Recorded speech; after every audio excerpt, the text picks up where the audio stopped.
Hey, feeling good, like I should. When in dark, I walk around the neighborhood. What's up, y'all? It's your girl Lauren with Do Your Work, and today I'm coming to you live with a 6-month lock update. Yes, I did that. You know, if you know, you know. But nah, if you guys were able to catch my last YouTube video, then you know a little bit about my story. But as a quick recap or as a quick reminder, I had a lot of stuff changing in 2020. So changes in key relationships. Me and my ex had broke up. I had lost a couple of friends.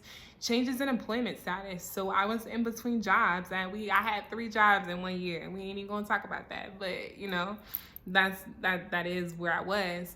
And changes in residency. Like I didn't know where I was gonna live. I didn't know what I was gonna be working, who I was gonna be kicking it with, who I was gonna be dating, all of that.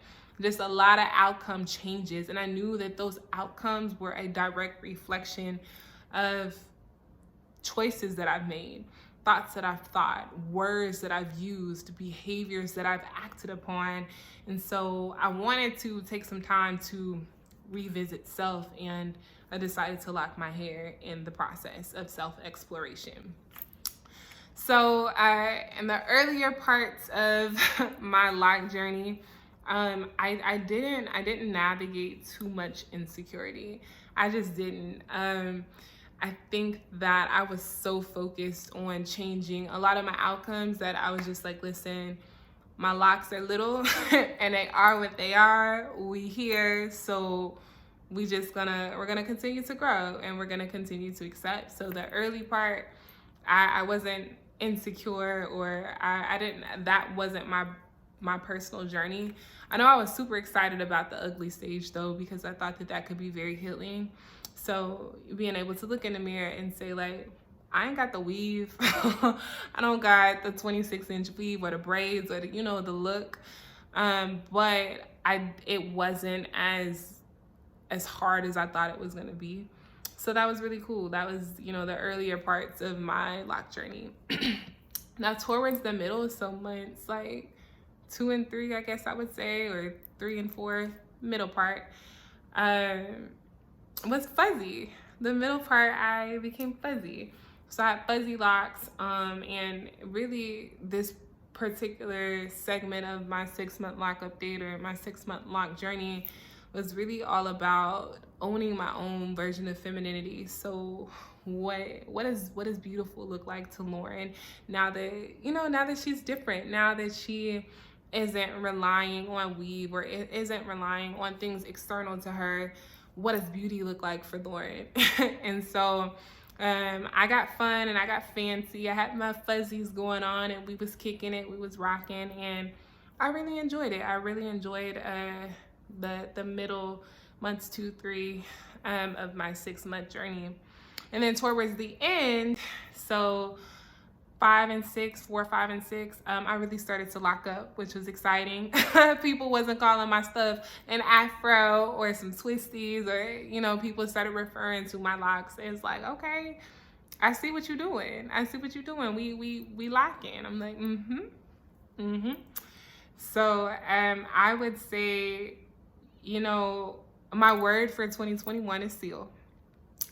So my statement for 2021 is just sealing the shifts that are happening within. And so as I was entering into 5 and 6, which just ironically had to be the start of 2021, because I got locked in August, my lock started truly locking, and I started sealing some of that inner work, or that self-work, or that healing work, or that self-love work that I've been practicing on a continuous basis. So my hair started to lock up a lot.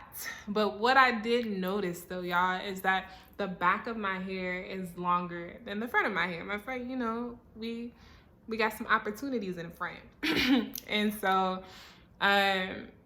I didn't navigate too much insecurity in the lock process, but it was something that exposed my ability to accept. And a lot of times when we have differences, like we have differences in skin or in weight or in whatever, we don't accept, we don't approve. We're like, nah, I can't do that. You different from my standard. And I've done it with myself outside of my lock journey, but yeah, it exposed my ability to accept what is different and to come in at different stages and be like, listen, my pony gonna be long because my back holding up the fort.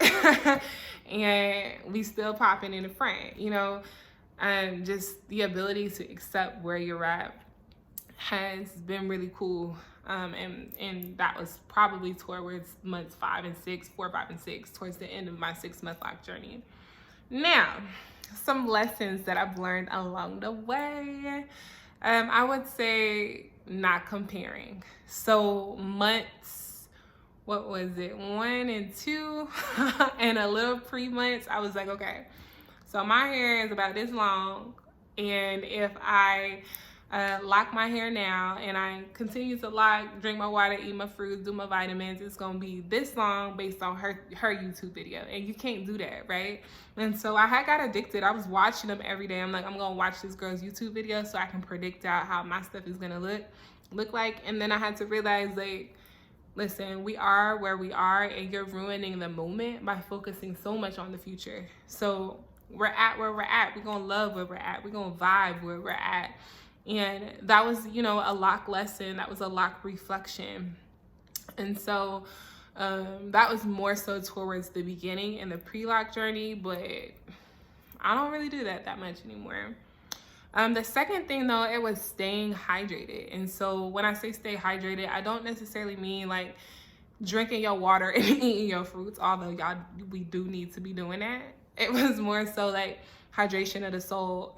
And so when I was doing things that did not serve me, or if I was thinking things that did not serve me, or if I were around people that did not serve me, my locks would look crunky. Like they would mirror my level of healthiness or my level of hydration. And so anytime that you're on a journey, and one, life is a journey, so this is like an everyday thing, but anytime you're on a specific journey, staying hydrated with your thoughts, staying hydrated with the people you interact with, staying hydrated with the people that you date, all of that.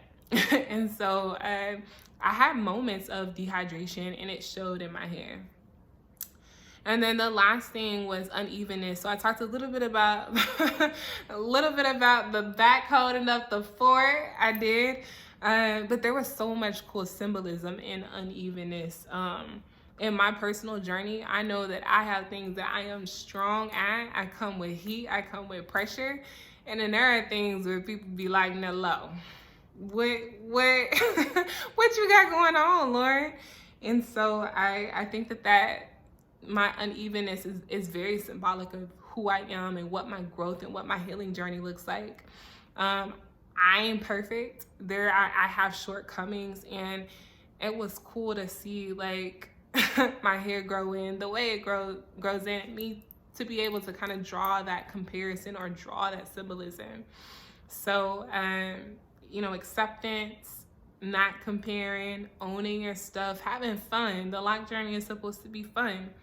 So that concludes my 6-month lock update. I feel like I'm rambling a little bit, but I'm gonna continue to put out content that I hope even non-locked individuals can relate to, can tune into. And so yeah, more content coming soon. Hey, feeling good, like I should. When in dark, I walk around the neighborhood.